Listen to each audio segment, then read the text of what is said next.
کوشش تو ہر انسان کرے گا، بغیر کوشش کے تو ایک چوئنٹی بھی نہیں رہی تھی۔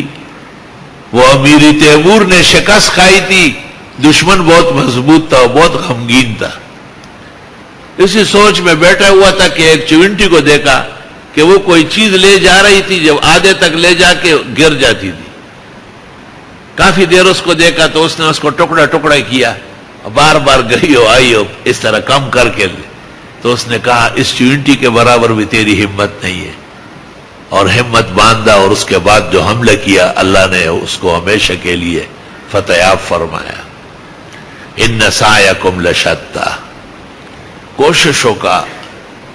کوشش کرنا بہت ضروری ہے۔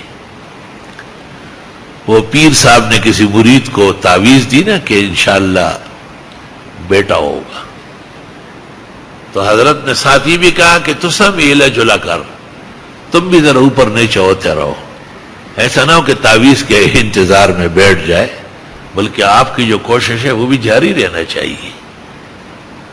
رسول اللہ صلی اللہ علیہ وسلم کی خدمت میں ایک شخص آیا، آپ نے کہا کیسے آنا ہوا؟ اس نے کہا اونٹ پر آیا ہو۔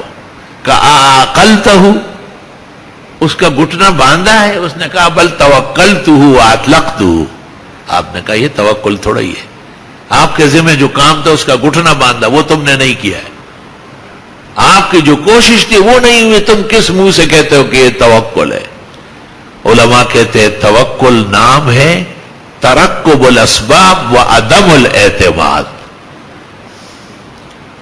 اور جو توکل کرے اور اسباب بھی نہ جوڑے اس کو علماء کہتے ہیں تعطل، بیکارگی، وہ حرام نہ جائے۔